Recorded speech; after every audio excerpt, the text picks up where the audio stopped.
Testing, testing.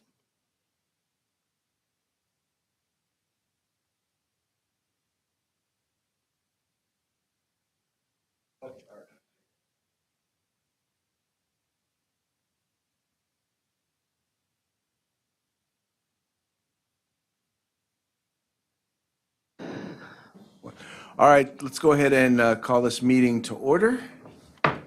Will you please rise and join me in the pledge to our flag?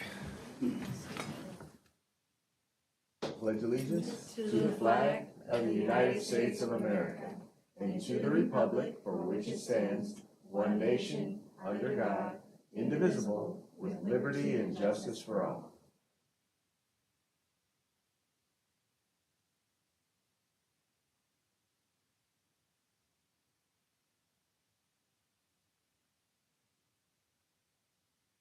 Okay, let the record show all board members are present and accounted for, with Trustee Hamilton Starks on the way. At this moment, I will entertain a motion to adopt the agenda. It's been moved and seconded. All those in favor, please say aye. Aye. Opposed? Abstentions? Motion carries unanimously. Now we'll move on to presentation and information. Board workshop on insight to impact, understanding our students through data. Floor is all yours. Hey, thank you. Good evening, everyone. Good evening, board members, Superintendent Chen, audience members, my colleagues, community members out there. Welcome to our data workshop tonight. I'm Mario Penman, the Director of Curriculum and Assessment. We have a lot to cover tonight. We want it to be insightful and carefully thought out for our board members to hear where we are with our data with our students.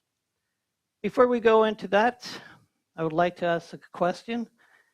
It is to everybody in this room and everybody in the audience out there.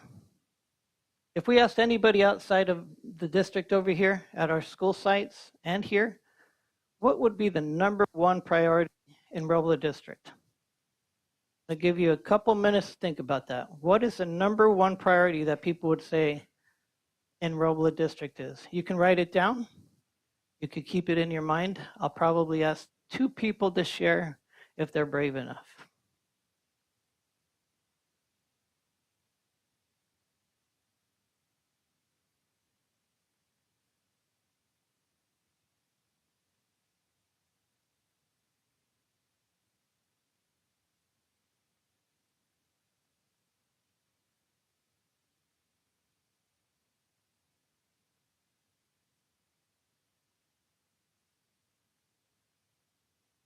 Okay, is that enough time? Is anybody willing to share? What is the #1 priority people would probably say out there?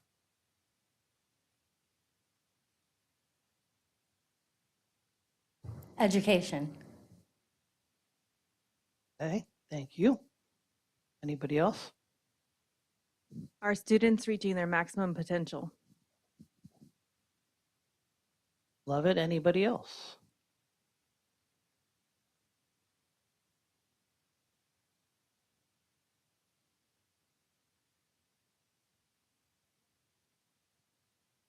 An environment where all students feel welcome, supported, and all staff are invested in their academic and emotional growth. That is fantastic. I would say to make sure our students have what they are getting what they need in order to be prepared for the future. I love it. Anybody else? This is going to frame our workshop today. These type of comments. Our students need to come to Robla District and feel safe.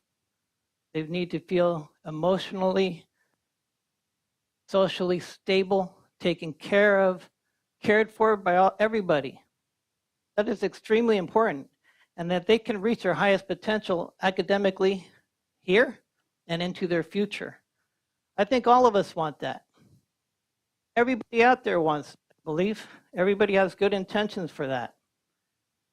Secretaries, custodians, IAs, teachers, district people, directors, chiefs, principals, it doesn't matter who it is. We have to keep that focus together when we are making decisions. Decisions are made all the time, and we have to have that priority to be #1 at all times. No matter how stressed we get out in life, it gets a little chaotic for us, we have to keep that decision-making locked in to that number one priority. That's what we're going to frame this data about today. It's about an opportunity that the board members and Superintendent Chen allowed us to have this opportunity, and I applaud that. They've asked us what is going on in Robla District with our data and our students. They have said, how can we support you? I love that about our board members. They're invested like that. So that's what this is today. It's a collaborative spirit. We are a team effort tonight. If you have an insight to share, then share it. If it gives us insight and a better picture of where our students are, that matters to all of us. So don't be shy tonight. If you have something to say that helps the conversation of where our students are and what better outcomes we can have, then share all night long. I promise not till midnight or anything, but we're gonna try to look at this data and get some insights for just about everybody here so that we can make more informed decisions later. So what are some of those things that we're looking at tonight?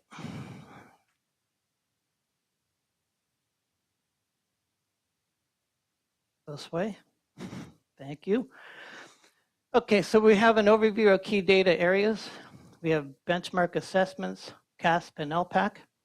Quite a few things under that. We have number 2, suspensions and behavior. And we have attendance. Education loves acronyms. We have a lot of acronyms here. CASP, LPAC, Alpha, end of the year, BCOAs, AVID, GLAD, MTSS, PBIS, and SWIS. These are the acronyms that you can use this page to refer back to when we start talking tonight. This is for you to reference. So we're going to be looking at benchmarks first. The first assessment is a phonics survey. We give that to kindergartners and first grade in all our schools. There's some guiding questions here, things to consider as we talk about the phonics survey and what that's all about.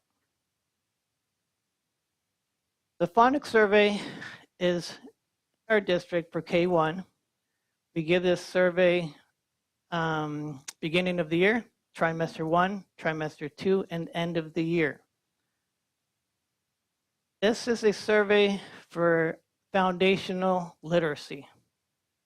This is a foundational literacy for kids to be in 2nd, 3rd, 4th grade, being able to be readers, literate readers. So we're looking at number 1, 2, 3, and 4, and 5. It's a progression, as you can see. The students in kindergarten, they have to know their letter names.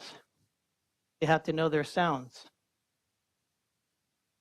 You go down to vowel consonants, like in, at, on, consonant, vowel consonants, consonant digraphs, th, ch. All of that is being put together and taught to the students to acquire that foundational literacy. Some people ask, what is, oop, did it again, Josue. Thank you. What is this? Wat, bod, leb, tum. Those are what we call nonsense words. And that is extremely important to do it that way because we want to make sure that our students understand those letters and those sounds because there are sight readers out there. I have had first graders in the first grade class come in and read everything on the walls, read books that are almost 3rd grade level. He was a sight reader. He just knew because he had so much literacy at home that he saw those words and he knew them. But I said, can you tell me what that letter is? Can you tell me that sound of the A? He didn't have that. So this takes that away. There are lots of kids that just see the words and they start memorizing them almost. So that's important work at that level. And as we continue down, you see silent E, things of that nature. In our language, the rules don't always apply, but most of the time they do. So here's K1 end of the year phonics survey. Once again, this is proficiency level. We have district and all our schools. This is 22-23, so 3 years. I'll show you the next two in a second. We have a DLI program in our district. It is at Glenwood School. That's a dual language immersion program. We were putting things into the system for comprehension that we didn't have before. When I came into this position, we couldn't pull data like this. I said, what do you mean we don't have data access like this here? We had to build it into our system and Illuminate. We had a couple of teachers do that for us to get this kind of data. It was extremely important for our teachers to have this information of the foundational literacy here. If you see those numbers, there are proficiencies. So if you see 30%, that means 30% of our students are proficient. If you see 10%, that means 10% of our students are proficient.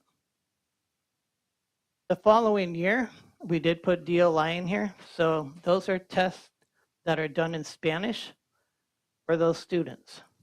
The Glenwood green is the English-only students.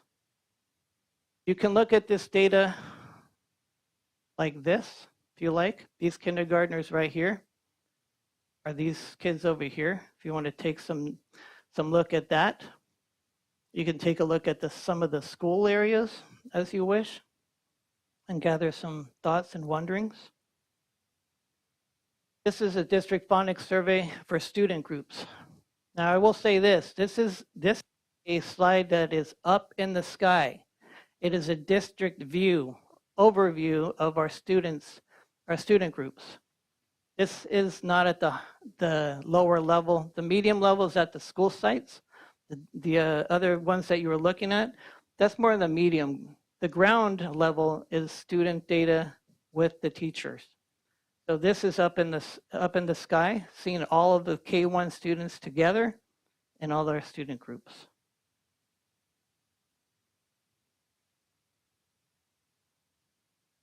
Okay, so this is what I'm going to ask. Board members, your ideas are important to us, your thoughts are important to us. I'm going to give you an opportunity to look at just this section that we just covered.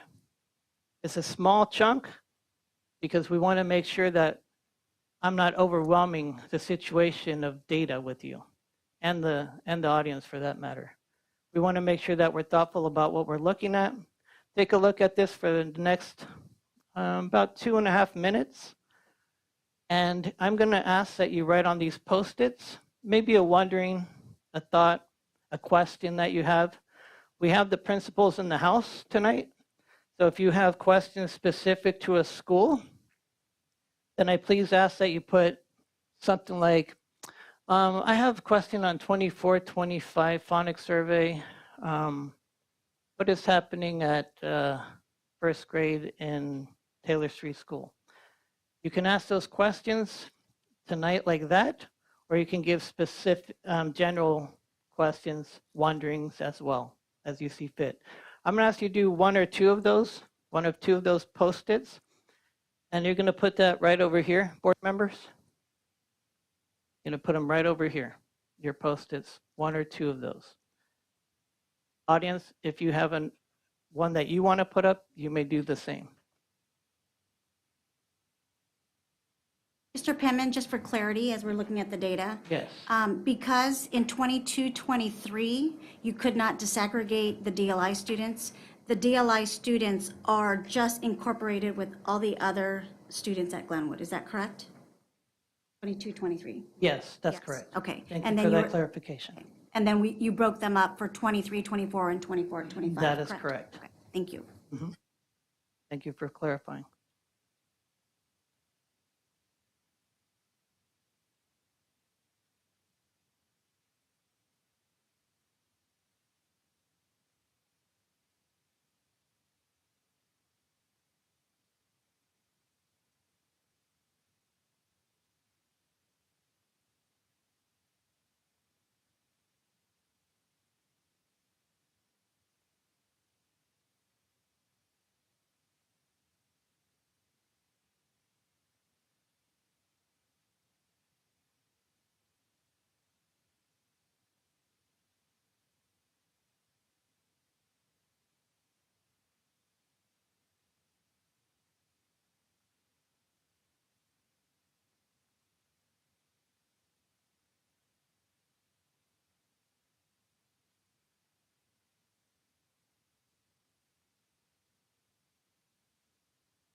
Community members, if you're online and you want to ask questions on this data, you may do so as well.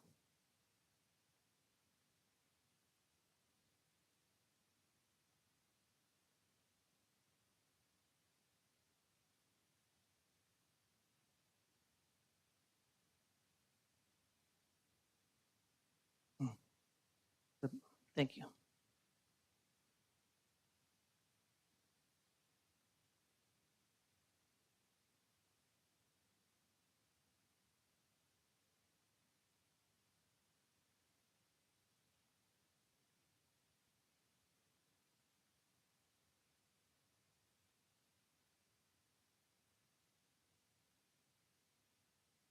The kindergarten group, you're looking at 23, 24? The kindergarten group is the first grade group down below on 24, 25.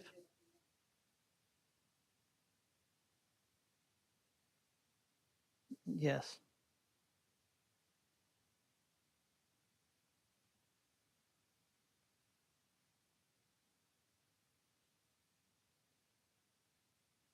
It's like one, They are assessed 4 times a year, and this is the end of the year. and so this is like a combination of like the 4 tests, like it's it This on is all the average? same. This is all the same test. So it's just one test? One test. Okay. Yes.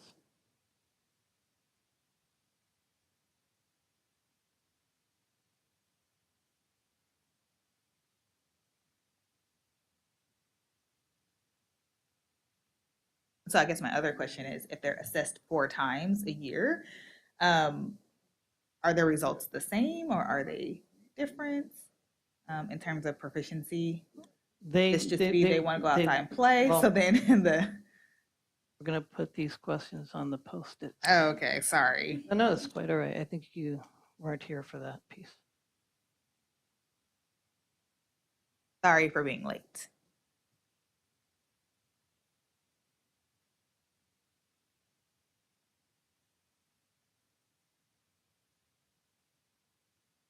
This is end-of-year data, so we can always explore at another time if we wanted to see the progression of how students are doing throughout the year by looking at beginning of the year, trimester 1, 2, 3. That's something that we can explore. But right now, we're just looking at end of year for 3 years.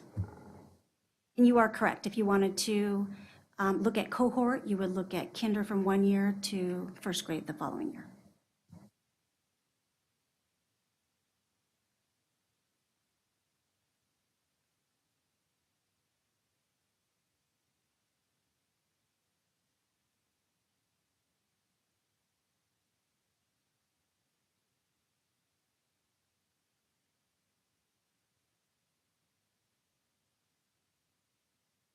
He's just putting it over here.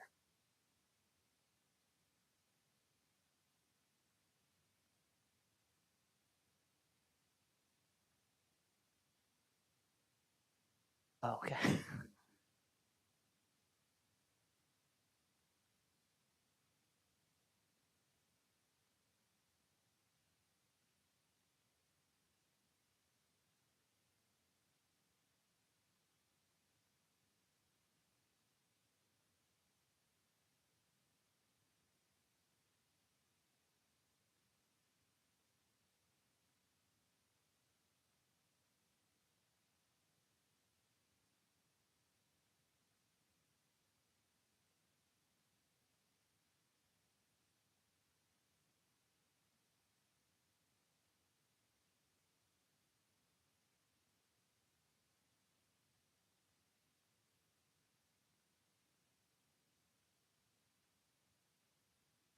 I'm going to be cognizant of the time, about another minute. And then we'll start doing some of the post-its.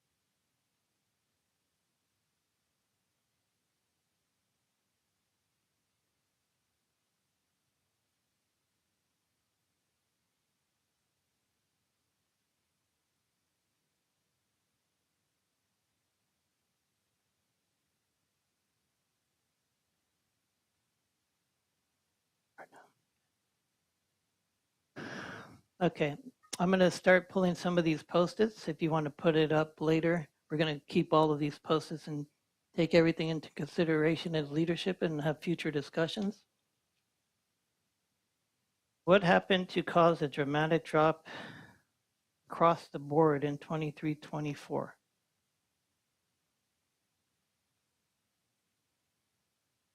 What happened to cause a dramatic drop across the board in 23-24? That is actually something that I saw in future data as well. We'd have to dig deeper, but it could have been mastery of the teacher skill level. It could have been new teachers coming into the classrooms. Any other considerations out there, principals, for this one?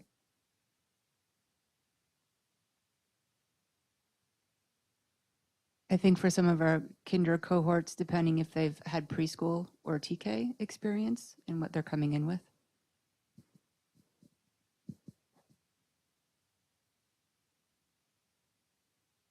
Can I assume that there's a difference in terms of the rigor of the first test versus the second test? Like, does the first test have more pictures than the second test? Are there They're increasing their skill level. So yes, it does become more rigorous for sure, going from kindergarten to first grade. is it comparable? Because I think that's where we've seen the decrease, right? Where the first graders look like they're doing not as well as the kinder students. Mr. Kapp? Can I just clarify, because I think that's a really good point. So the end of kindergarten, to score, to pass, you need to get 54. So, which would be attained by knowing all letter names and sounds, as well as reading 2 of 10 CBC words, consonant, vowel, consonant words. The end of first grade goal is greater than or equal to 130, which includes all letter names and sounds, the 10 CBCs, digraphs, blends, silent E, 10 R controlled, 10 advanced consonants, vowel teams, and 2-syllable words. So I think that's a really important clarification. It's not the same test. They're taking the phonics skills test, and it's digressing. It's just like we've raised the bar and have high expectations, and we're not there. The reason I asked the question is because if you look in particular at the district phonics survey, the proficiency by groups, in every single group, and this really seems to be with the data, the only real consistency is 2022-23, there was a significant, was up here, 2023-24, there was a drop, and then there was an increase in 2020 in 24-25. And then when I say an increase or a change, it's relatively significant. I was wondering what happened in 2023-24. Was there something that caused that? And once again, I'm assuming these numbers are both the K and kindergarten and first grade. That's correct. Okay, so at least the kids in the first grade had been with us for a year. They experiment, maybe it's a different test, but I would have expected some sort of an increase unless the standards that we're setting are so high and then we didn't get the students to where they needed to meet in the following year. I know when you see numbers change that dramatically, it makes you, and it's consistent across the board, it makes you wonder, was there something systemic that was different? No, that's a good point. We were all wondering the same thing. We'd have to dig deeper to see what teachers are in there, what groups of students were in there, and try to get the data teased out a little further down, because we all noticed that trend as well. There's a question here, 58% at Taylor, 14%. Let's go to that one. Is it this one here? So 58%, and then 14% Yeah. at Taylor. Mhm. Okay. So I ahead. think, thank you, Mr. Caff, for explaining. I think the variations in the testing from one year to the next, and then we had a couple of staffing changes that year as well. Teacher new to the subject matter, but I think a lot of it, the kindergarten teacher has been there a long time as well, and then the variation of what was expected of the student from year to year. And then we did have a slight change in the cohort. So it wasn't the exact same kids. You use wonders. Yep, we use wonders. On the very bottom? It goes to the Okay. pacing and the text. Okay, it says there is a problem in that some of the spelling patterns aren't taught in Wonders by the end of the year. Wonders Unit 6 begins about May 4th. This is a recent adjustment to try to push up the last unit. The unit includes a large chunk of spelling patterns, variations, variant vowels, silent letters, letter blends, and these are 4 weeks in May to work on 5 weeks of material, and that will have teachers assessing the first week of June. Teachers assessed at the end of May, which means they are introduced to only some of the material, and there's minimal practice time before assessment. There are more than half the words in the consonant section and 8 to 10 of the 30 words in the vowel team section that are not yet taught before they take that test. Thank you. That's first grade. That's first grade. That's just what we're discovering by taking. Oh, no, I just want to say that's what we're discovering by stopping and taking a deeper look right now is this right now. And so our first grade team, I met with them today. We have one teacher doing wonders and one teacher doing UFly. So, and UFly is more engaging than wonders, and it's probably more teacher friendly. And then we're going to look at the data and see if what class at the end of the year, if there's a significant difference. So that's what they're doing right now. Okay, I have another one for Main Avenue School. It went from 31% to a 47% increase. What led to this increase? Have Ms. Newhouse pondered that one?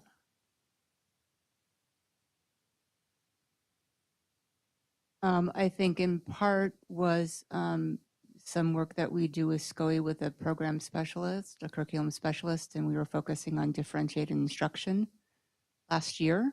And so teachers were just more cognizant of making sure that they were engaging with all of the students based on their needs and meeting them where they were at.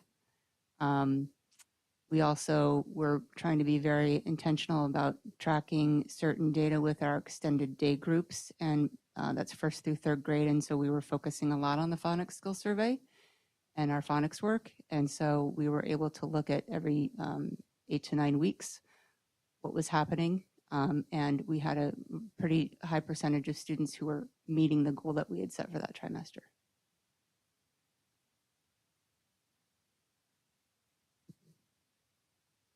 Okay, those were all the Post-its from this section. I'm going to be cognizant of the time for us. Yes, of course.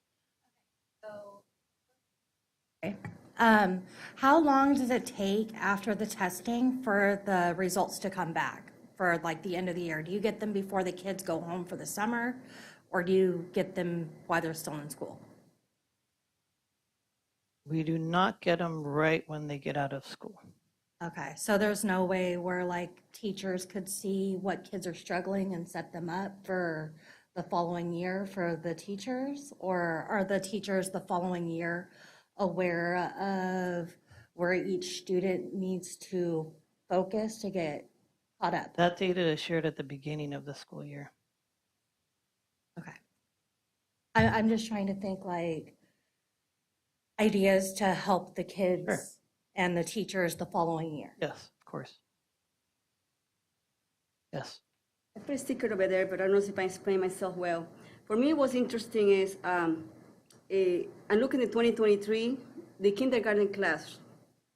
And then I assume the kindergarten class went to the first grade the next year.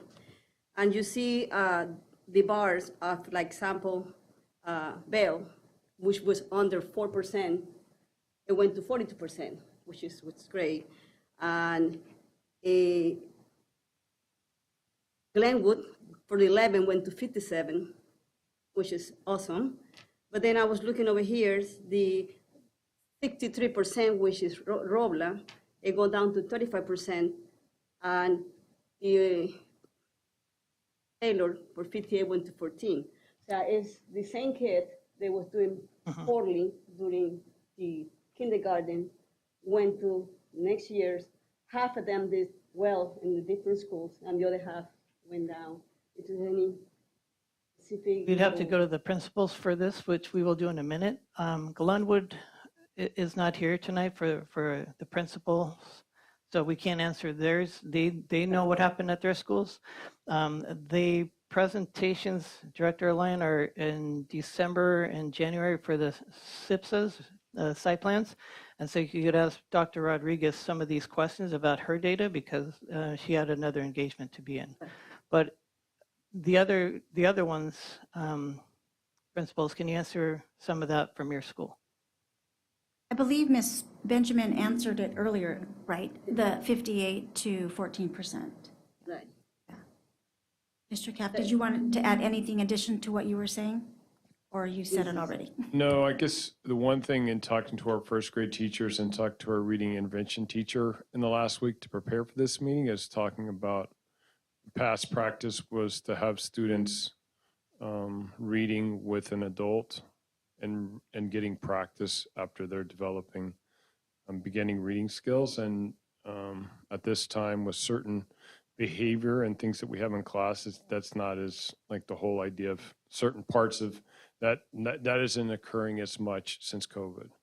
That's one thing that somebody's taught first grade for a long time here in our district and who's very experienced as before, is like things are different. And so that ability to read the phonics readers with the students is more challenging. And I think that's so we're getting less practice. I think that would be, since COVID, is one thing that we need to be cognizant of.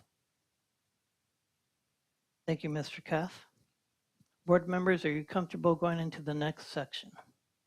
Okay, I'm hearing yes. Okay, so this next section is STAR reading, grades 2 through 6. This is comprehension for our students, grades 2 through 6, and here's some guided questions, things to consider. They take the STAR reading assessment 4 times a year. They take it at the beginning of the year, trimester 1, trimester 2, and at the end of the year. Once again, you'll see the end of the year comprehension strategies. This STAR is just the name of the test. It's not an acronym.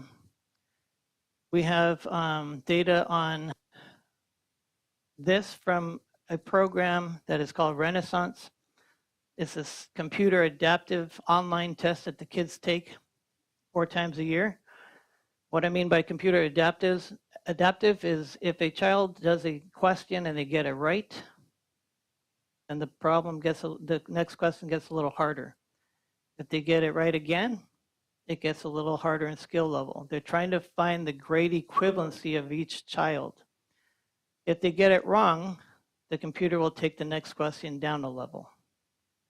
What I mean by grade equivalency is that if you're a 3rd grade teacher and the kid tested at a 2.8, that means they were grade 2, 8 months in. They're a little bit behind for 3rd grade.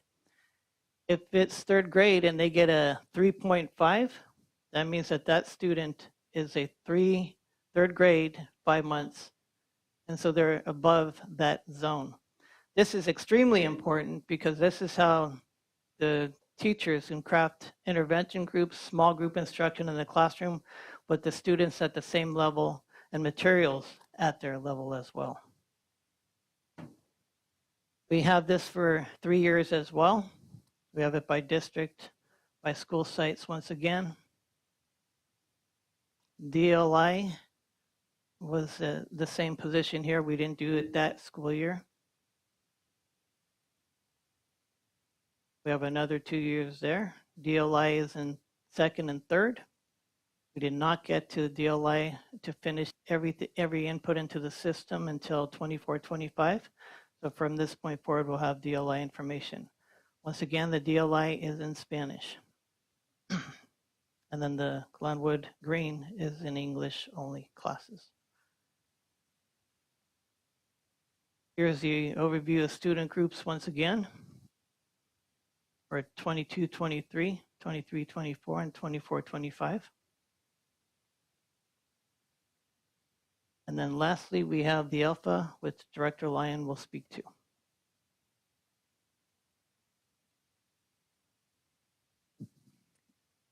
Good evening. The Alpha assessment is an English language formative assessment.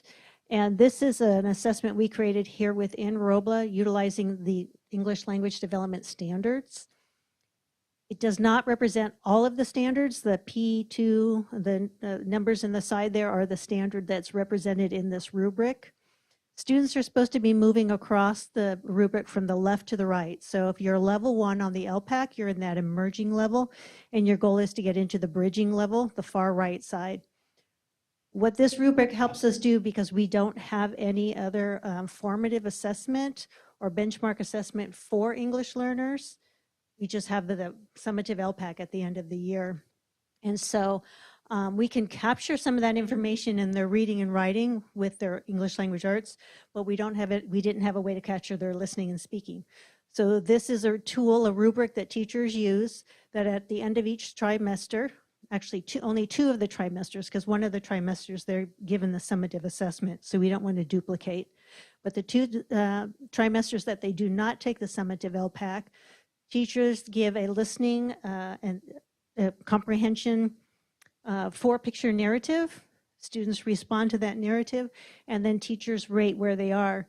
The idea is that if a student is, for example, level 1 emerging on the LPAC, that doesn't mean that every one of their English development skills is at level 1. You can have skills all the way from emerging to bridging in one student. So this is for a way for us to assess, like, where are they progressing and where are they not progressing, so we know what skills we need to continue to work on and what skills are progressing as like we'd like to see them progress. We have a challenge with this. I brought to you the board meeting for the Elevation platform last couple of weeks ago. I guess that was just last week. And the reason is because this assessment, we have no way in our current system to upload the results of this assessment to be able to capture all the data and analyze it. We've tried several times, and it's just the way the assessment was developed and the way that the system works. You can't put a rubric like this in it. It really only takes scores, not pieces of data. And if we had changed it to numbers, it doesn't tell us what areas, it just gives us numbers, unless every single thing had a number, and then we'd have like 30 numbers in there. Thank you. Okay, so once again, we're going to use our Post-its. Give about 3 minutes to look through this data. You're going to put them up here like you did on the other one, end of the year, for reading over here. Wonderings, questions?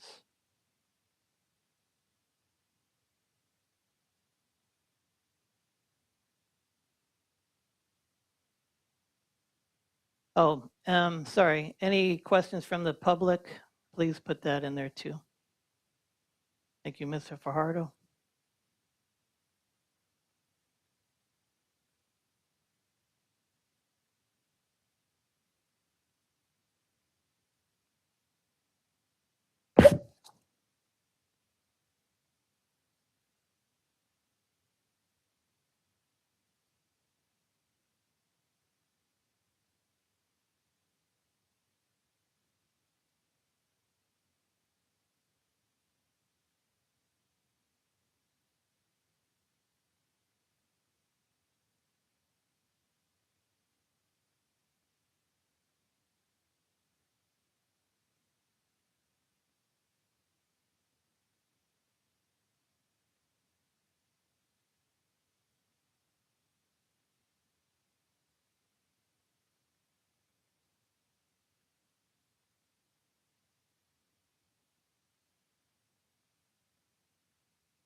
Like the scales are funny.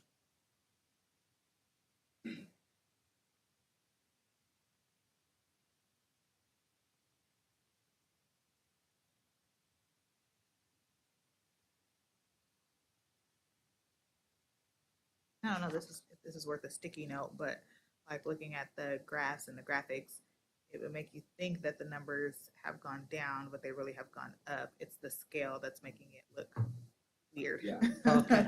Yeah. Well, that's a noticing. Yeah.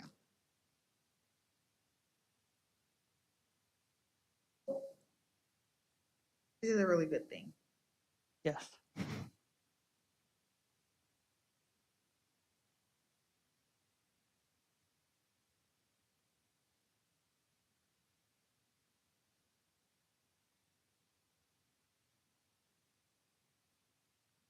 Just an observation. I think looking at like the star reading, it feels like the students were able to kind of bounce back from that first grade transition. They seem to be, doing better as they continue to progress. I'm gonna assume. Well, you're assuming correctly because that's exactly what you're presenting there.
Maybe another minute.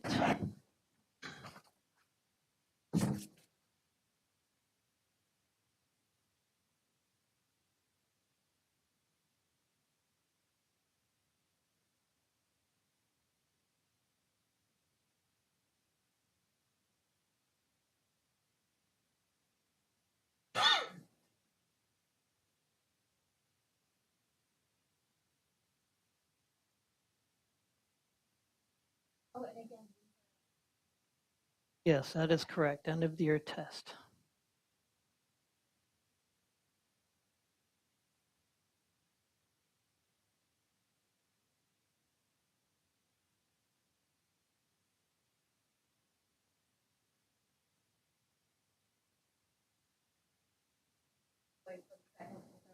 Yes, yes, you are.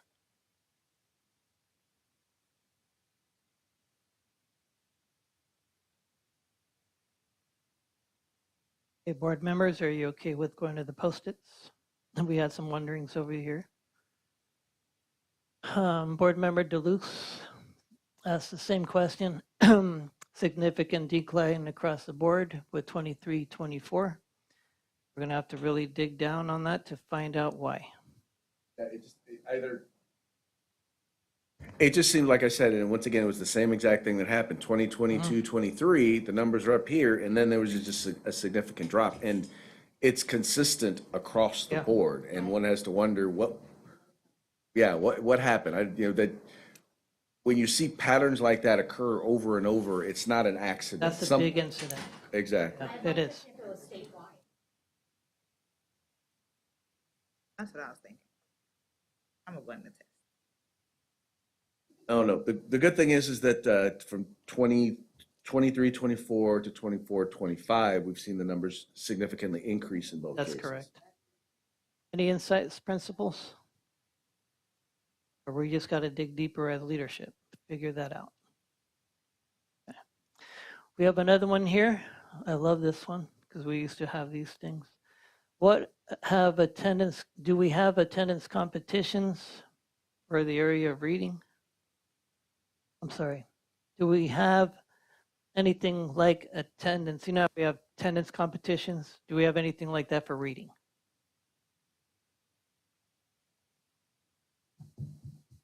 So Start Reading and Renaissance has a program called Accelerated Reader. So students can read little short books, they can read really long books and get points. So at Robla, we have accelerated reader parties for students that meet their goal. The thing we're trying to bring back is something that we know happened at Main Avenue a long time ago. It's called Battle of the Books.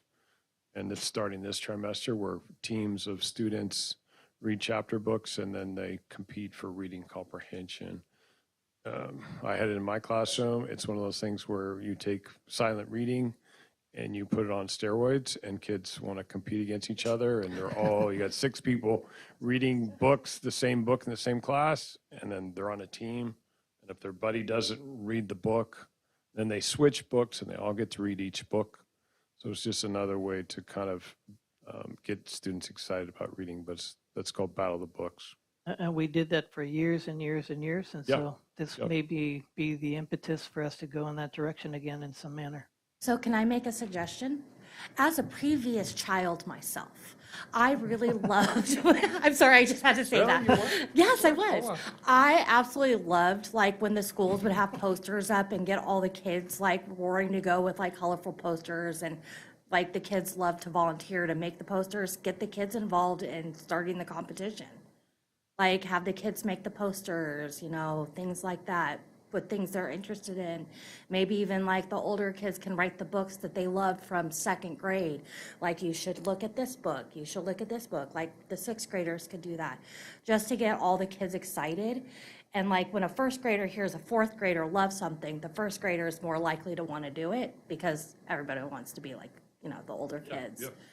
So just, Hey, well, thank you. I'll bring that up to student council. It I think was- that'd be a great idea. yeah, it was just an Great. idea. Board Member Deleuze? Question.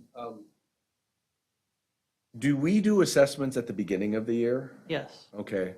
What would be good to see in this data is, what I'd like to see with each grade level is where they were at the beginning of the year and where they were at the end of the year to see what level of improvement they would have. And I think it would also help us to look at where they are at the beginning of the year versus where they were at the end of last year, so we have an idea of what sort of summer brain drain takes place. Yeah, yeah. We do look at that as leadership. This packet was already very, very large, and it would have been probably another 12 pages to put in more and more. This is the end all at the end. So did they get everything they needed in standards wise throughout the school year to be proficient? That's what we want to know. You know, I get it. Where do they start? But it's that growth mindset of they should be at 80%. They should be at 90%. But we do have that data. I mean, I could easily share that with you.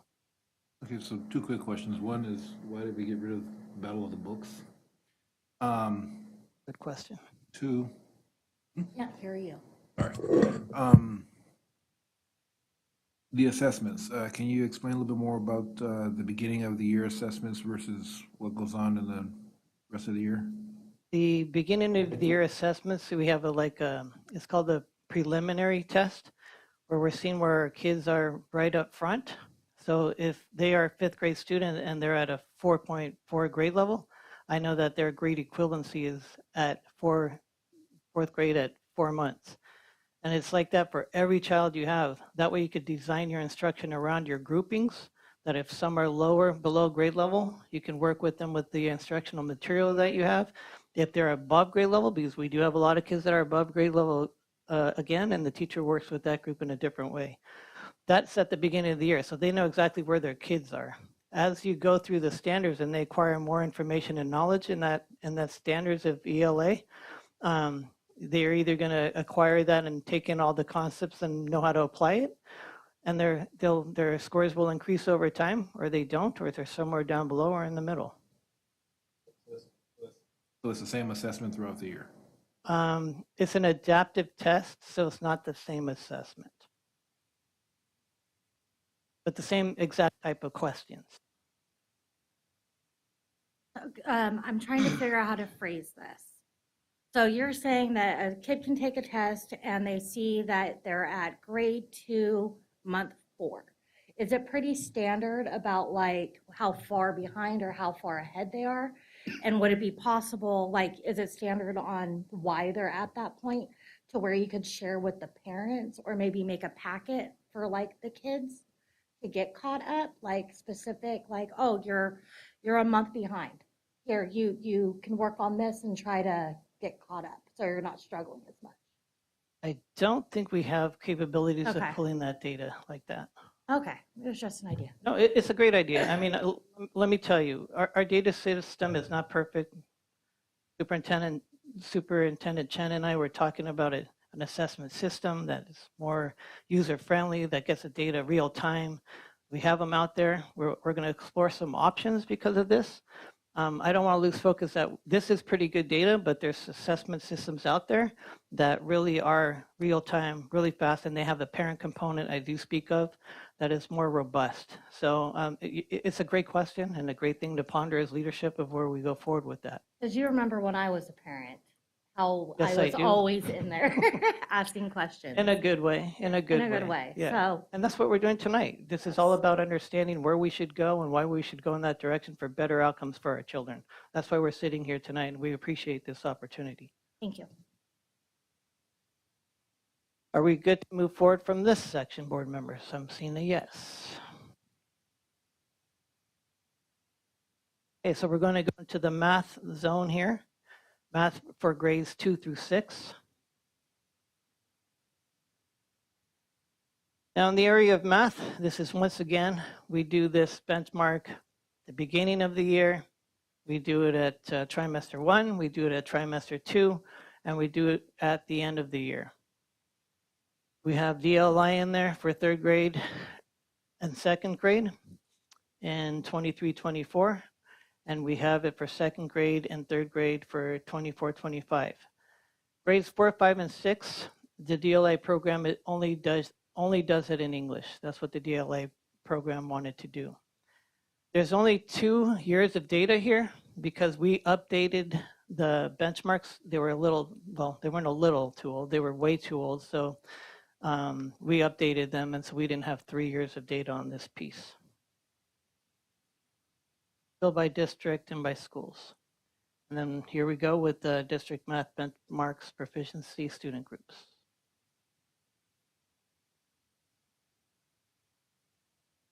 So once again, I'm going to ask that you write things on Post-its, your wonderings, thoughts, and questions. 3 minutes. Anybody out online can ask some questions as well. Superintendent Chen, do you have a question? Yeah, can you talk a little bit about the math benchmarks? Because it's not similar to what we do with ELA and Renaissance, correct? That is correct. And thank you. I forgot this piece. Appreciate the little push. So this is standards. When we do our benchmarks, we have standards in trimester 1 that we have to go through and accomplish. We pace it out for the teachers. So let's say it could be number, sense, and operations base 10. It could be operations and algebraic thinking. It's in a certain time of the year. We give it a calendar of when do you do your assessments after that trimester. All of the standards were covered. In trimester 2, it is another set of assessments. I'm sorry, not another set of assessment, another set of standards that we're covering in trimester 2. In trimester 3, we're covering other standards, but the end of the year is cumulative. That means all of the standards are put together that we covered in math, and that's what you see here today. Every standard across the math content is in that score. Thank you, Superintendent Chen. And just one more clarification. So the DLI students in 4th, 5th, and 6th, would They their are data, in green. they're in the green, okay. Yes. Yes.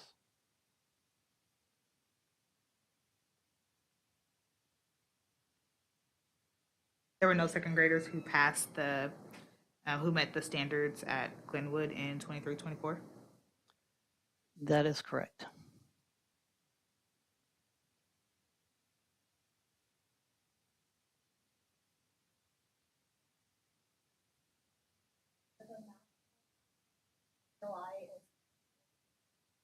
Is there The DLI program that you see there, it's all in Spanish. The test is in Spanish. If it says DLI.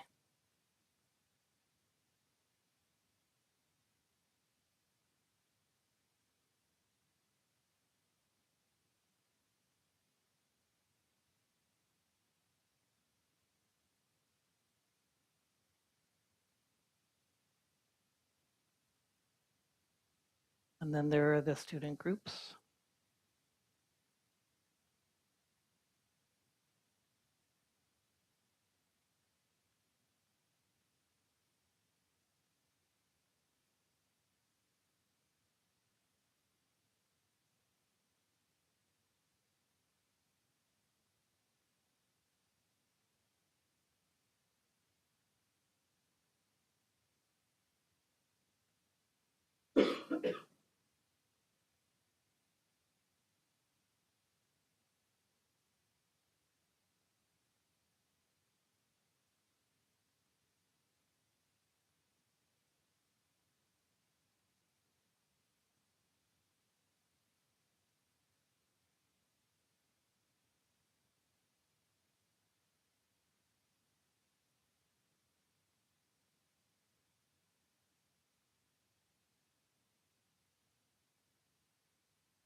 Is the math curriculum the same across the board? Yes, we're using Savas, and it is across the board.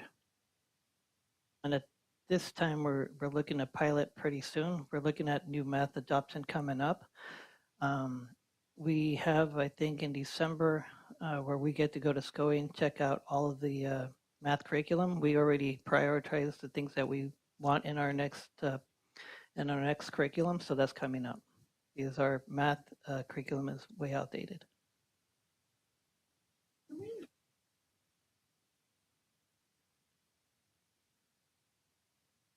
No, but we could probably get that from the county.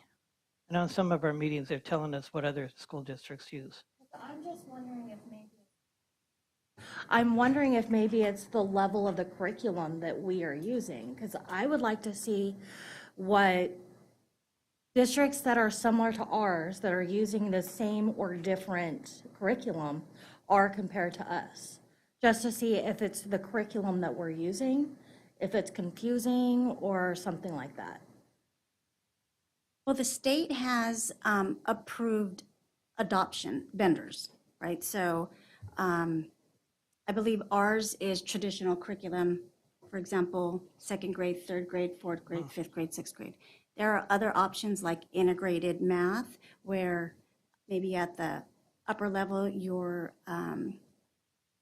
it's not as traditional as second grade, it's more concept. So we actually can explore, right? But there's not one vendor that all the districts use, because there is a list of approved vendors. And as Mr. Penman says, we will be doing a math adoption coming up, and then the team will explore all the different options and what we think is best. Maybe that's something you should kind of keep in the back of your mind, like how are other districts using this curriculum? Because not all curriculum's the same.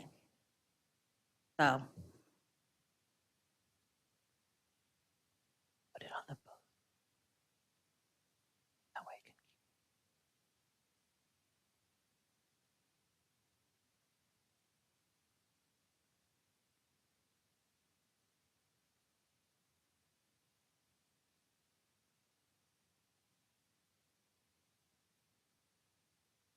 Asking this question. The district stayed the same, Asian went up, everything else except for, everyone here except for Hispanic stayed the same.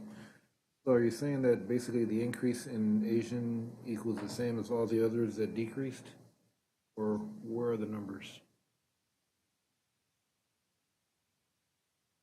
What do you mean by where are the numbers? Well, All these groups have significant numbers because it's all the students across the district. The numbers are high. yeah, I'm just trying to figure out how the district stayed the same. There was basically a 5% increase in Asian, but the other decreases are pretty significant. Yeah. But you have 2% in student disabled. There you go, 4%, 2%. Keep in mind that the percentages of each student in the district is different. Yeah. So for example, there can be a 5% increase in Asian, but, the fact that under Hispanic it's the same, well, there are significantly more Hispanic students than there are Asian students, which is going to average it out. And that's what I'm asking. And- Yeah. And that is, kids are coming in and out of those student groups as well. Numbers are changing every year. Mhm. Thank you for the post-it.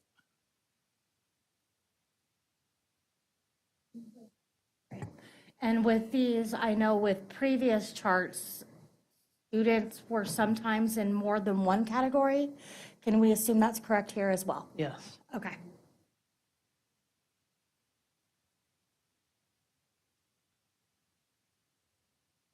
Gives this about another 30 seconds if you have any other post-its on there. I like how you're just asking questions too.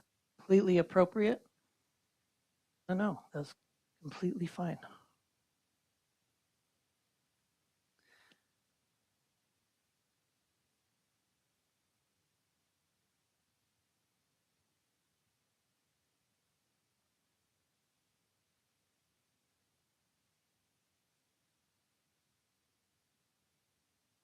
Okay, this one says Bell Avenue is doing better than the other sites.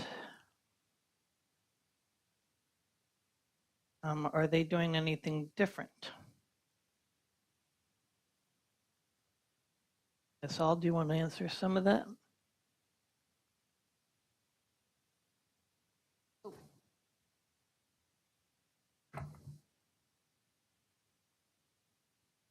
I honestly don't know if we're doing anything different than the other sites, but I do know that at Bell, we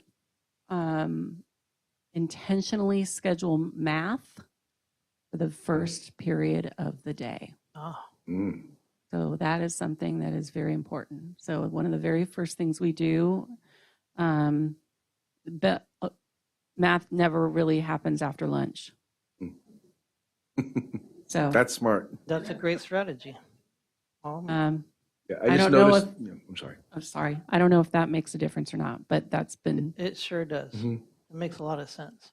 Yeah, I noticed that with the exception of third grade and sixth grade, but in every one, it's like the numbers are really high compared to the other sites. And the other sites are doing good in different areas, but their numbers were consistently high in there. And I was just wondering if there was something different that was going on there. Well, the other thing too is I looked at those numbers because they were quite low, and then I looked at our CASP scores for math, and I think for third grade, 24-25 school year, they were 33% in the CASP, not 3% or 2%. And in sixth grade, they were 25%, I think. So I think that by the time the kids take this end of the year math test, they're in test fatigue. It's the last week of school, and I don't know. I just don't think it's probably an amazing testing environment. So I think that there's a huge discrepancy, and I'm sure the other principals might find the same thing between their math end of the year math tests and what happened on CASP. That's a very good insight, Ms. Hall. Thank you.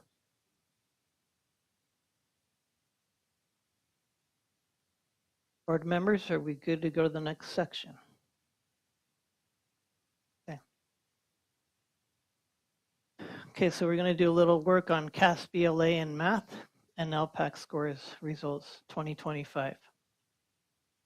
This actually came from a board member here that asked the question of, Mr. Penman, if you have that yellow arrow, the yellow group with that arrow there, they are nearly met. It means those students are close to being proficient. And so she asked, well, how many of those were super close to being proficient? Because in that, there's all kinds of different levels.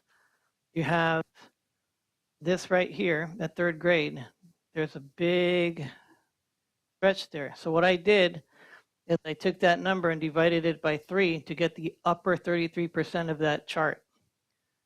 When I took that upper group, I had to look at every grade level at every school and get the kids that were super close.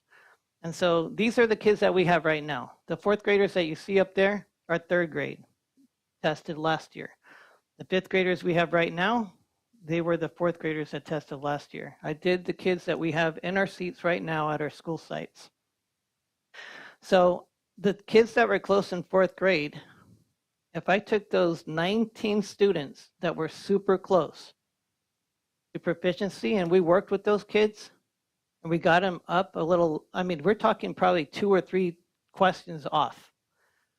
If we took those kids and we moved them into proficiency, we went from a 22% to a 29%, moving them over. In fifth grade, we went from 28% to 37%. Mind you, these are a handful of kids at every school. It's not like every school has 26 kids to try to move over. We're talking 5 or 6 kids at school. So you see the numbers jump dramatically. We talked about this in Robla District years ago, that we actually targeted these students all the time.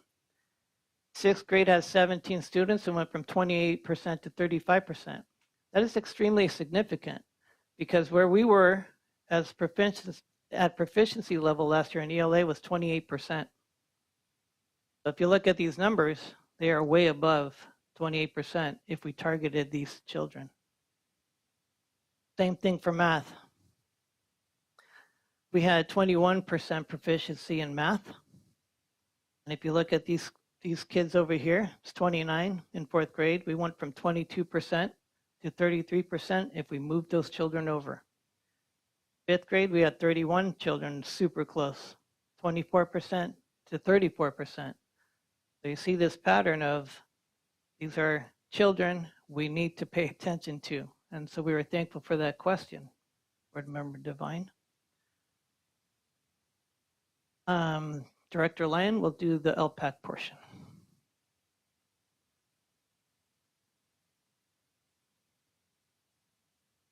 Since I live EL data, I'm to try to explain this a little bit. It's a little bit different for the LPAC than it is for your CASP, ELA, and math. For the LPAC, the green category, level 3, is not standard met. You don't get standard met until you get to well-developed. The intent is that you will get to well-developed within 6 years of schooling in the United States. So that puts most of it, say, like our fifth grade. If you start in kindergarten, our fifth graders. So if we are making adequate yearly growth in English language development, by fifth grade, we would have majority of our students here at that well-developed or at the very high end of moderately developed, ready to move into well-developed, hopefully by sixth grade. When we take a look at, because we're looking at K through sixth grade, we're looking at more grade levels, it's a lot more difficult to narrow down the data. So I kept it in a form of like, if you look at the average score for our kindergartners in 24-25, the LPAC they took at the end of last year, they score in the 1400 scale score range. Kindergarten, and you'll notice the 1400 isn't here because it's level 2. At kindergarten, that's okay. That's okay, because if they came in at level 1 or level 2, they're moving closer to that level 3. However, when you get to first grade, we're still not getting that close to level 3. Okay, we're still in level 2. Second grade, same problem, still in level 2. Third grade, still in level 2. Fourth grade, about 5 years of schooling. And the majority of our students are California-born students. We do have students that are born in Mexico. We do have students that come newcomer that come at various grade levels. So it's not, I'm not saying all of our students. This is just an average. But fourth grade, we're still not to level 3. It's not until we get to fifth grade that we just approach level 3.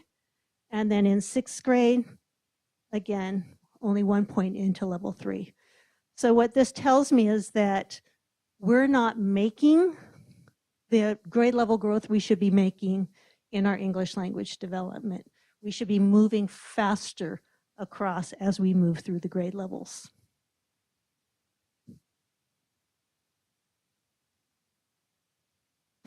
So if you look by school site, Thank you, Mr. Penman. If you look by school site, you can get a sense of how many kids sit at each of these levels. Well-developed, it's good that these numbers, if you look at it one way, it's good that these numbers are small, but in another way, it's not good if you look at these numbers are small. Because when a student gets to level 4, the idea is that we reclassify them. So you don't want them to sit at level 4 for more than 1 year. That one time they took the test and they hit level 4. We want to be able to reclassify them, but the state has that 4 criteria requirement. And what we see is that it's often not the LPAC that's holding them back when they get to level 4. It's that they stay at level 4 and continue to have to take the LPAC because they're not making the CASP ELA standard.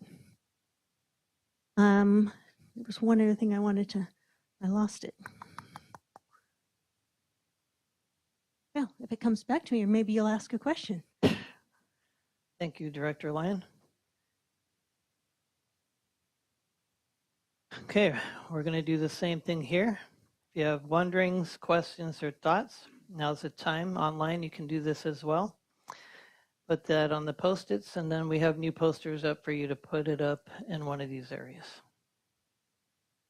Give Ms. Ferraro 3 minutes.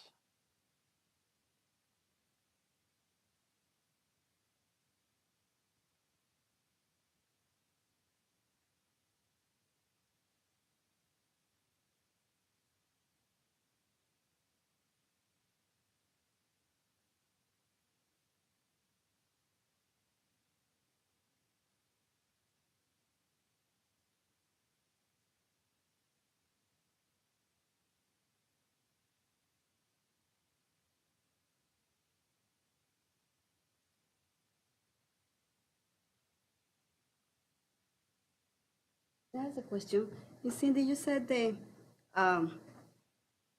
basically to get to the blue section, which is that level 4, basically it's the students they are in the higher grade, 4th and 5th? Level 4, we're looking at 5th and 6th. 5th and 6th. When you say we have to, if they, more students for the orange one, go to, they have to be reclassified, which means. Yeah, we're still trying to get those students that are level 1. We're still trying to push them towards that level 4. I'm not sure that. When you say reclassify somebody, right? They are in 4th and 5th grade already. 5th and 6th They could grade. be reclassified in any grade. In any grade. Yeah, if you reach level 4 in 1st grade, a student can be reclassified in 1st grade. It doesn't matter. Okay. Yeah, as long as they meet the other state required criteria. Ms. Lyon, can you explain what reclassified means? Okay, yes. What reclassified means is that when you reach level 4, well-developed, that means that you have developed the English skills equivalent to an English-only peer. And which means that you no longer require that extra support to continue to try to develop your English language skills. Once you are reclassified, we will follow you to make sure you stay at your grade level. So let's say, for example, in your situation, the one you were speaking about, let's say we did reclassify in 1st grade, we would continue to monitor that child, 2nd, 3rd, 4th, and 5th grade to make sure they're staying on grade level. So reclassification includes meeting the standard for well-developed in English skills as well as on grade level. But it also means that they're no longer considered an English language learner student, which means they probably wouldn't be included in this data. Correct, correct. Yes, that's what I meant by with the, when you, if I were to look at, say, for example, that the students in level 4 by grade level, they should fall off. And it's important to note that our goal is to reclassify, especially prior to going into secondary level, because if they are still an English learner in like the junior high and high school, they're required to have a specific class. Yes, they were, if one of their elective period ends up becoming an English language development period, which has been an issue and a problem for the state because then students end up with one of their electives not really being an elective.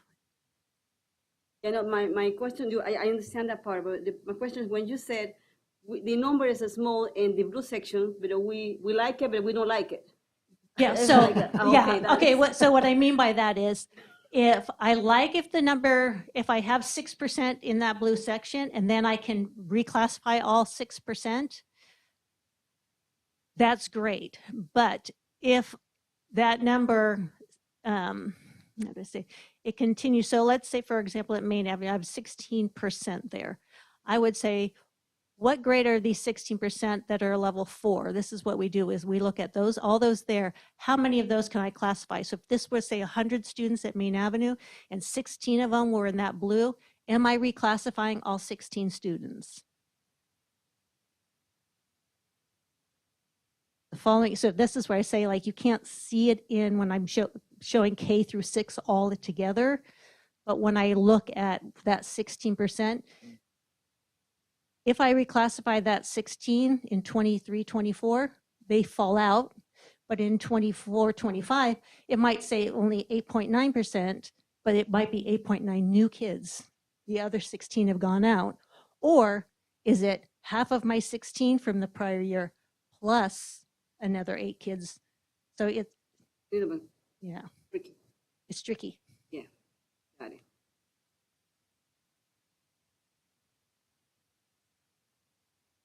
One of the things that my EL teachers do is the minute we get these scores back and we see who our level 4s are, they start looking, can I reclassify these students?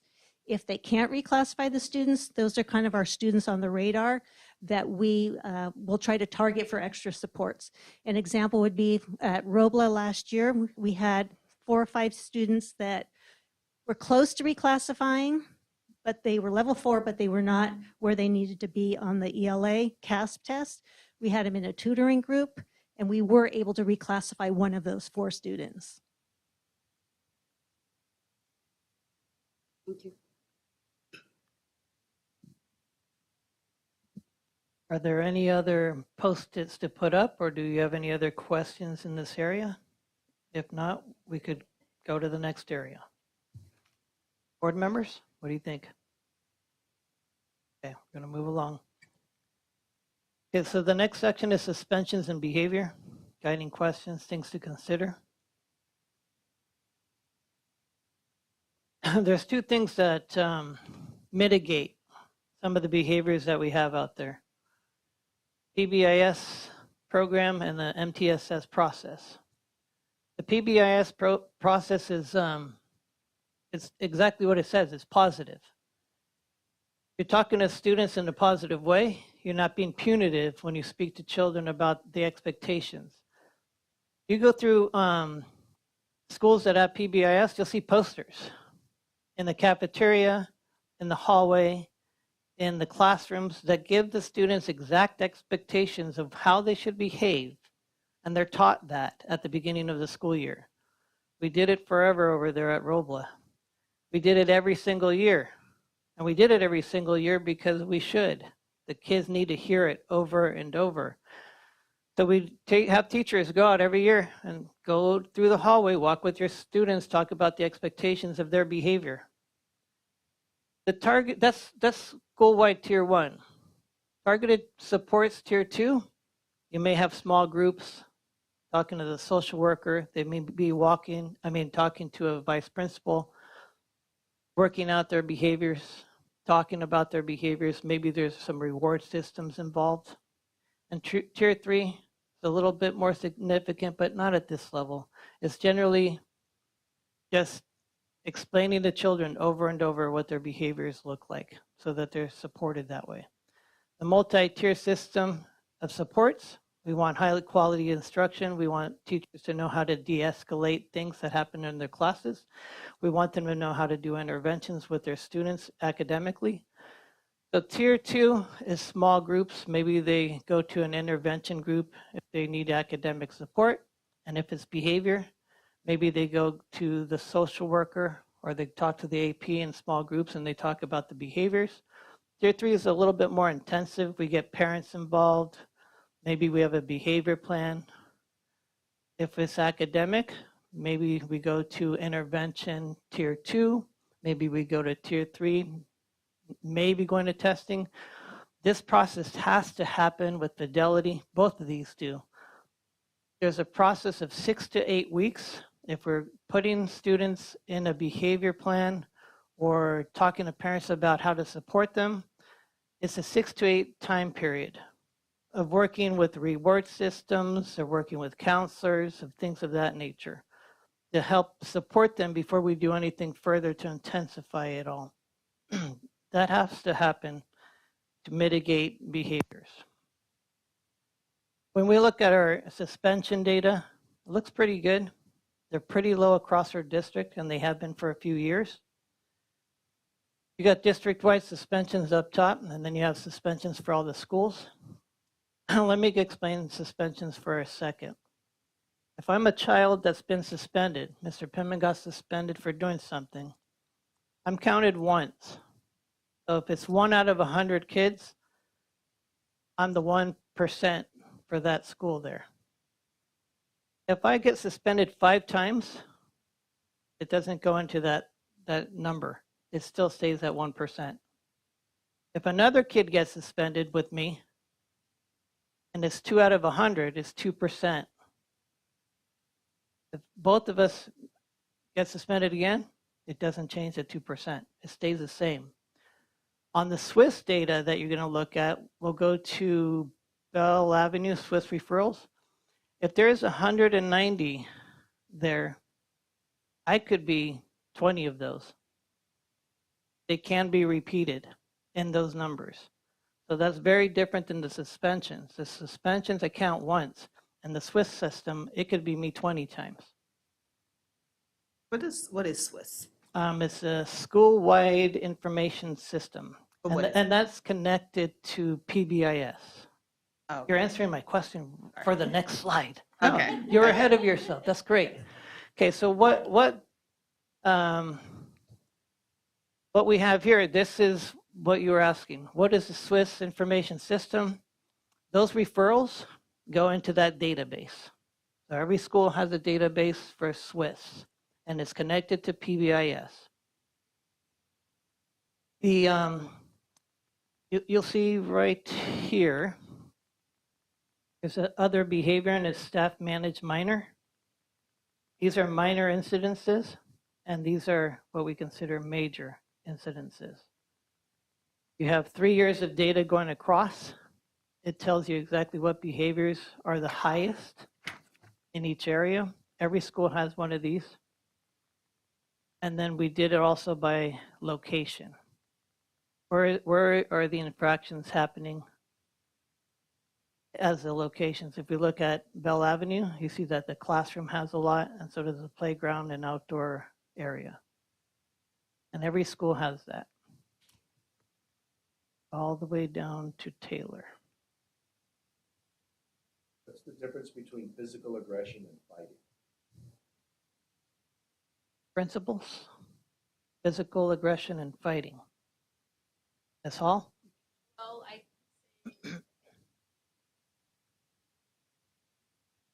fighting would be 2 people. Physical aggression, maybe someone gets like shoved down on the playground, and it's 1 person. Yeah, I would reiterate that. And then usually we see physical aggression at our site with sports. So they're really soccer and kind of getting physical there.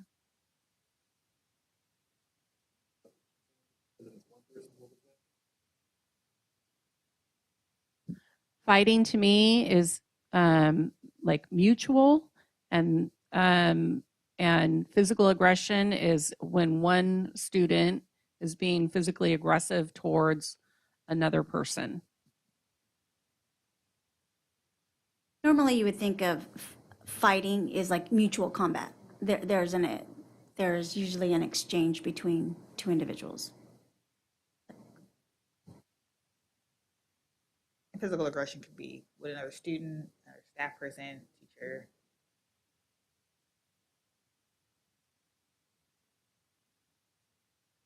For example, Mr. Deleuze can push me, but I don't push back. So I just have a question. So a student has a situation where let's say they can't control themselves, and so then they push a teacher, a referral is made, but there is some intervention that happens, and so they don't get suspended. That's how that works. They still get put in Swiss, but they don't get suspended. I would say, and principals correct me, not all referrals will result in a suspension. So it is correct. You know, there might be, whatever the incident is, it may not lead to a suspension out of school. Correct? And just for clarity, the suspension data comes from the dashboard, correct? And Swiss is internal? That is correct. What would be the difference? What would be the difference between defiance and disrespect? I'm looking at the different areas. I'm just trying to get an idea of what are some of the differences. Principals, I'm sure you can answer this one.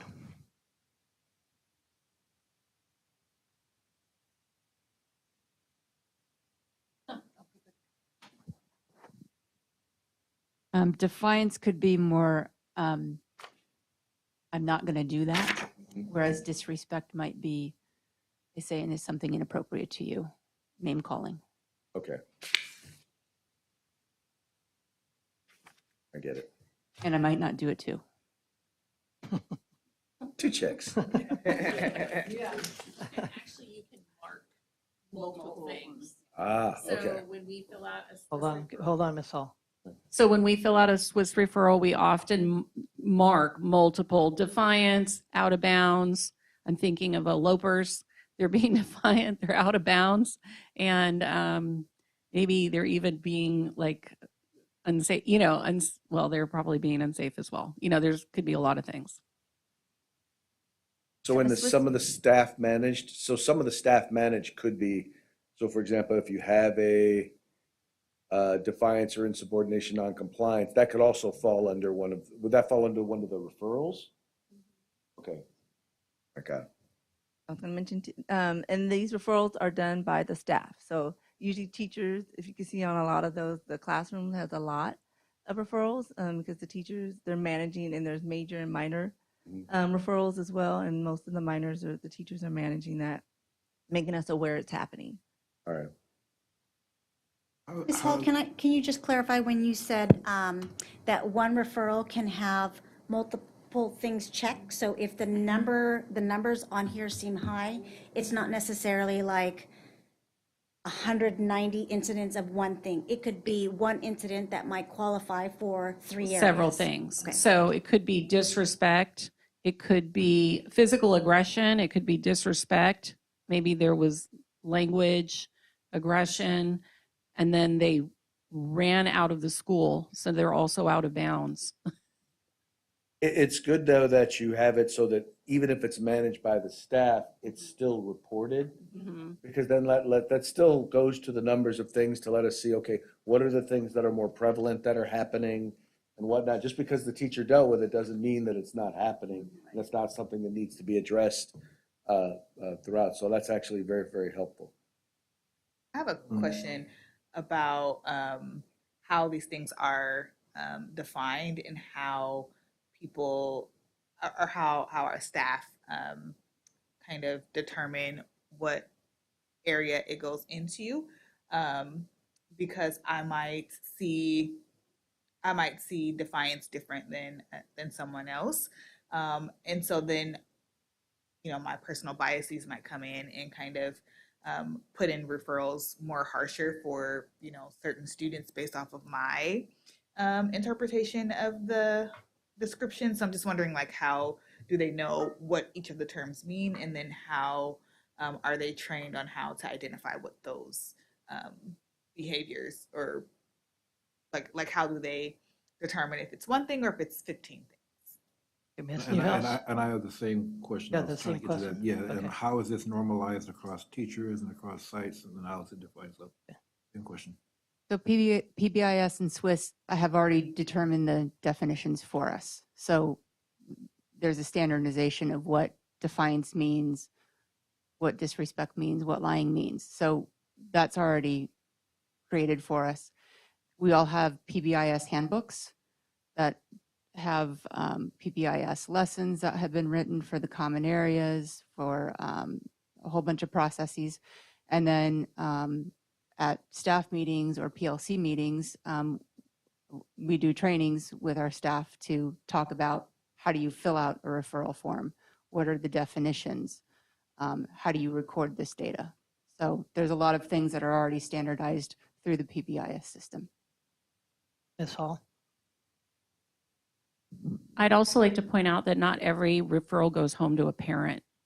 So we keep this data so that we can not monitor even specific students, but we're monitoring our whole school.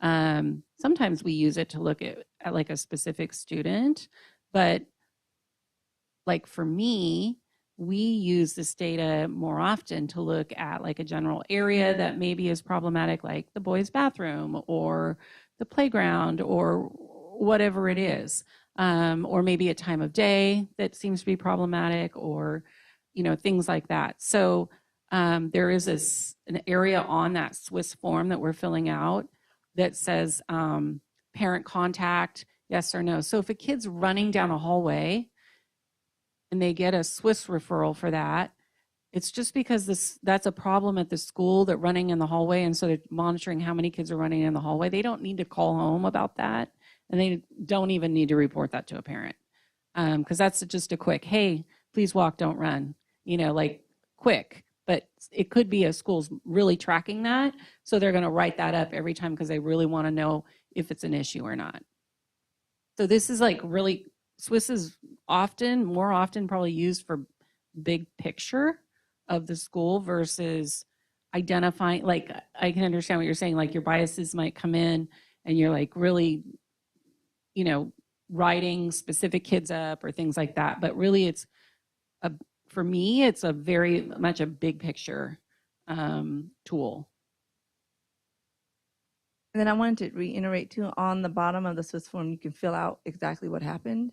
So in that, and it usually comes to the principal, so I can see like what they said they were defining, what was happening, and then I can address that with the teacher and give skills or supports in that area, especially if it's continuing in the classroom with one student or multiple students as well. So it's really a data source to help kind of shift the culture with behaviors.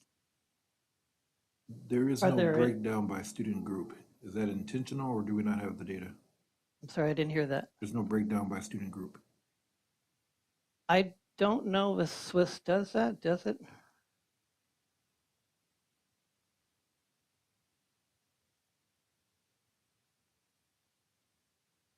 We can take a look at that. Yeah. Are there any other questions in this section? And so, Ms. Hall, you were just saying not all of the referrals are home because they are teachable moments. Just like if a student is running in the hallway, it's not something that we have to report, because if you tell the student stop running and they don't do it again, then they've learned. Yeah, I think, again, the referrals are really not meant to be like gotchas. It's really more about, it's just information. If I am sending a referral home, I've already made a phone call to a parent. It's kind of a big deal. A lot of the referrals are just data for us as a school to know which areas that we need to what we need to look at. Thank you, Ms. Hall. The other thing is that, like I'm sure at the other schools too, the principal and VP, like at Bell, I log, Mr. Foley and I log all of our own Swiss forms. The teachers don't do that, so we see every single one of them. And a lot of times we go back for clarification and things like that too, to make sure that everybody understands what happened. So there's a lot that goes into it. Board Member Barnes? I was just going to say that I do, I would love the information by student group. I do remember there was a meeting where I had observed that there was a higher suspension rate for African-American students, and I asked Mr. Caff about it, and he was direct. He said that was one student. It was a pretty egregious act. We had to So that's the kind of information that I would love to see and make sure is normalized. That would definitely help out here. Great. Well, just for clarity, we can absolutely provide student group data for suspensions because that's from the dashboard. And that's just a preview for Ms. Lyon, who's going to give a dashboard presentation at the December 11th board meeting. So we'll make a note to have the suspension data broken down by student group. I think what we need to explore is, does our Swiss program break it down for referrals? So that's what we will explore. But we will make sure, as she's smiling, that we will include student data when she does the dashboard presentation at the December meeting. With this and all, there are so many more data points there that would be pretty good information to have. Okay. At every single school site, physical aggression seemed to be, if it wasn't number one, it was number two. Why do you think that is? Ms. Newhouse is looking for some help, principals. Nope, I wanted the mic. Okay. I think part of it is students, while the pandemic is over, we still see the impacts of it. And so if students were not socializing with their peers because they were home or because they were distance learning, that has a long-term impact. And so students might not have the vocabulary or the skill set in how to articulate through a situation with words rather than physicality. So that's one thing. I'm assuming in most of the cases, the physical aggression, I know that I'm probably generalizing, but we're talking a lot about boys. Not necessarily. Okay. 'Cause I don't Not wanna- necessarily, I don't- but I'd have to go back and look. I'd have to break it down. I think also, just speaking to Maine, we have had more intense behavioral needs in situations with our top 5% of students. And so we are talking about students who are also not just physical necessarily with their peers, but also with staff members. And so there's been an increase of that over the past several years that we're managing through. okay. Mr. Kev, did you have something? Yeah, I found it really interesting yesterday, the lady, the attorney doing the presentation for IEPs, she was doing a training today on de-escalation. It's happening all across the state. My wife's at a middle school in Roseville, SLP, she used to work here. It's happening there. I think it is like Sarah talked about, it's like being around students and students with phones and they're interacting with their phones and not interacting with people.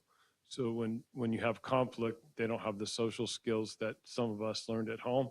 They don't have the interaction with their families, their parents, their uncle, all that. And she was sharing to me, I went up after her and talked to her about like a situation where, and we as principals all live this. She was where she works, she was working with a principal. He had a situation with one student who was on the roof. They couldn't get him down. And the principal's like dealing with that, but he was really even more frustrated. And I think of one of us sitting here where they spent 3.5 hours with a student that was in the middle of the grass and wouldn't move and they couldn't touch him. And I think there's a principal or two sitting right here where we've experienced that day where it's students, they don't know how to communicate what they're upset about. And so some students are physical and some students just shut down and you can't touch them, you can't move them, but they can't communicate what they're going through. And I think it is something that is really challenging. And I think the physical part is how some students are dealing with it. And it's daily that we're seeing students that don't know how to communicate their feelings. And the behavior expert, Allison, would tell us that this behavior is communication. So all this aggression is communication, like somehow we haven't figured out. And so anyway. Thank you, Mr. Kev. Any other questions, board members? We have one last section. Are you up for it? Oh, yeah. Okay. Oh, yeah, I heard. This one's a lot more straightforward. This is attendance. We've been working on attendance a lot the last few years with Superintendent Chen. I'm sure the principals can give us some insights about the activities they have been doing at their school sites. And that's the last slide on attendance, district, and sites for the last 4 years after the pandemic. And then we wanted to do kind of a baseline for 17, 18, 18, 9 before the pandemic. We'll have you look at that. I think I got you enough steps tonight so you can stay seated like you were. Thank you for all your questions, board members. We appreciate that. And then we'll take a look at this one. And if you have questions when you're ready, we can start that.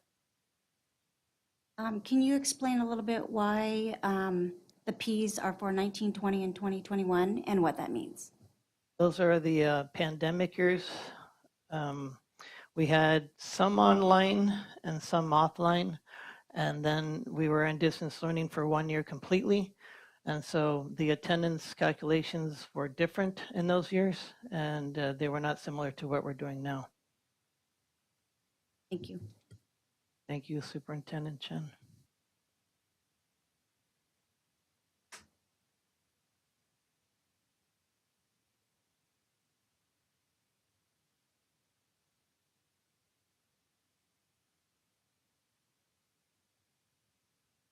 I guess I want to say, just like contrary to popular belief, kids are coming to school. Like, like it was nice if it was be like 100%. But I think for me, it's like kind of affirming that, you know, kids are coming to school. Like we want 100% for sure. But it's nice to see that kids are actually coming to school. And I'm going to assume that these numbers for 25, 26 are going to go up due to the interventions that we've been having around attendance challenges and things like that. That's exactly what we're hoping for. I know you want 100%. I'm shooting for 95 right now. Yeah. 95. Yeah, yeah. But I'm like, this, Little by you know, little. this is not, you know, it's not terrible. Yeah.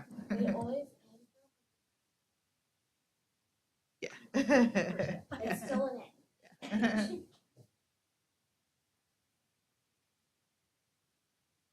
Principals, would you like to share some of the things you have done for attendance so that we can hear what we've been doing to increase that, having our children come to school? I would like to, yes. Okay. Oh, the winner of all Come back attendance from that, challenges. yeah, earlier. Just kidding. I think it's just a really great just to see, like you mentioned, students coming to school. So I think part of it, yeah, I know you mentioned the Swiss before and creating a culture on site. This year, Taylor did win gold in PBIS, and a lot of that is the culture we were creating. I know you got platinum, yeah. So I think that contributes to it, and then a lot of the communication. So sending out a lot of, and the students like Kona Ice. So I mean, really coming to school and creating that environment that they want to come to school has been huge. And if I could just, oh, We do weekly, so highest attendance for primary, highest attendance for intermediate. We have a trophy that travels around the school for each one. The Panther goes around dressed up as a student dressed up as the Panther. So we do that weekly. We do monthly. We've done improved attendance or perfect attendance because we also want to recognize the students who are there every day. So those are a few positives that we've been doing.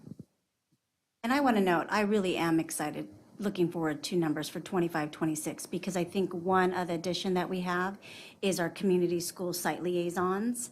I have already seen an impact just in the increase of parent involvement and engagement, which I know is impacting the students, because I see that. So I am super looking forward. Maybe we'll hit 95. One of the things that we really stress at Bell is visibility for staff. So we try to start the day out front and in the bus area, and everyone's out and saying hello to the parents, saying hello to the kids, greeting the TK and kinder kiddos as they're dropped off in the morning. And I think that really sets a tone for the school day. So that's something that at Bell is a big part of our culture, and I think it's pretty helpful.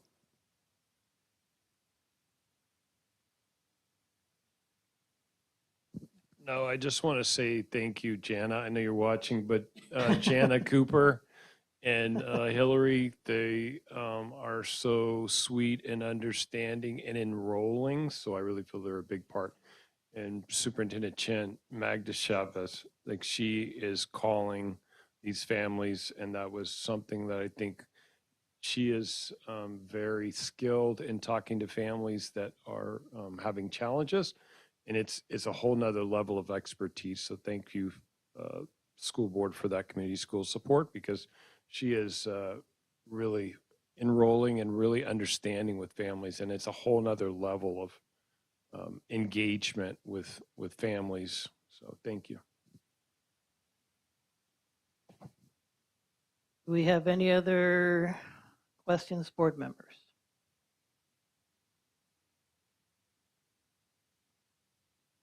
One quick question of the, I like the numbers. Of the students that are absent, what percentage of the are chronic? Or can you explain that a little bit? I'm going to interrupt and say pause, because when Ms. Lyon does the data dashboard, December 11th, right, she will go over our chronic absenteeism numbers. That's why we specifically are just doing attendance here. She'll go more deep with the dashboard in December.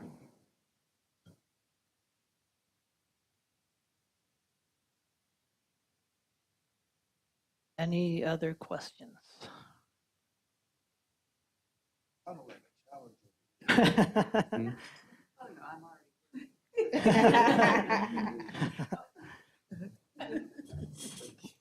Well, board members and community, we have come to the conclusion of all of our data. Thank you for your patience and understanding. It was a lot. We appreciated this opportunity, board members. It means a lot to us because you are asking questions a while back saying, what is going on? What can we do to support you? And that means a lot to us. We recognize we have work to do. There's no any way other to put it. We still got work to do. And we know that. We know that. We're looking into things. We're trying to figuring things out in leadership and with families and each other to get better outcomes for our students. And that's why we're here. And we're going to continue this work. This really invigorated me. It was really stressful, but it was really invigorating too that we're doing this work with the board members and we were having conversations. You gave us a lot of insights and ways of looking at things differently than us, because sometimes in the system when we're in it, there's other suggestions from other people from the outside looking into us and what we're doing. It helps us. So I appreciated that a lot. I'm going to leave the last comments and thoughts to the board, and then we'll call this an evening. Well, I want to say thank you for all of this. When I wasn't asking questions or writing things down, I was thinking. So that means that it was really good information, really good data, and I appreciate that. And I like the fact that this invigorated you, not so much that it stressed you out, because I am going to probably stress you out a little bit more and maybe ask for more data later on. Oh, absolutely. Thank you. I appreciated those comments. I'd like to tell thank you to everybody who was involved in this presentation, to the principals. I think we have a really, really great group, the professionals. They know what we need to do. And the data show that we're moving up, which is great to see. The attendance, I was concerned about attendance because since I've been here, we have chronic attendance, and attendance was one of the big issues. Now we have the majority of the kids here. And now is the opportunity for us to grab that child and move on and teach them and involve them and do what we need to do to bring them to the next level. Because our data can be better. And it's an area that we need to work. But I recognize this moving up, and I recognize that is a changing. And we need changes sometimes to get a new result. We need to change things up around. I appreciate what you guys do, and your administrations and your teachers, they're out there. Our kids need us. And whatever you guys need for our board, we're here to support you guys. is our goal. Thank you. Let me just say that, I know that most of our questions had to do with areas where we were concerned, but I think all of us here recognize the positive growth that we've seen in some of these numbers, and that is encouraging. And I'm looking forward to when we do these numbers, when we get these numbers again next year, that I'm looking forward to even additional positive growth. I appreciate the fact that that growth is the outcropping of the things that you've recognized that needed to be done, and you've worked with your staff in order to make sure that it got done, that the students are getting what they need. And that is encouraging for us because it's showing that this data isn't just going to waste. It's being used, it's being utilized, it's being put to work to better our students. And so thank you. I want to let you know that we very much appreciate that. I appreciate you putting this all together. I know it couldn't be easy because you probably anticipating all of the questions that we were going to have, and there's probably some that you did. But I got a lot of help, and I appreciate that. We're a family here, so I appreciated everybody's input. This was extremely helpful for me, and I think the rest of the board would tend to agree. And I just want to say thank you to you and to all the principals and to all the teachers at all the schools. I know how much you guys all care about the students, and I appreciate you sharing what is going on at your schools, because we just want to make sure you guys have everything you need to be as, I can't think of the word, just to reach all the goals that you guys have and all the students have. So thank you. And thank you to anyone who is watching us online. We may not see you, but we really appreciate you. Yes, we most definitely do. Okay, with that, we're going to go ahead and move on to board member requests for future agenda items or reports. We'll start with Trustee Devine. Nothing at this time? Trustee Cardona.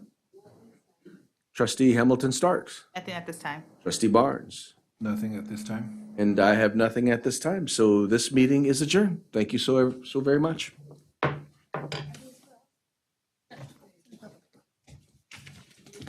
It's also in your packet online. I like coffee.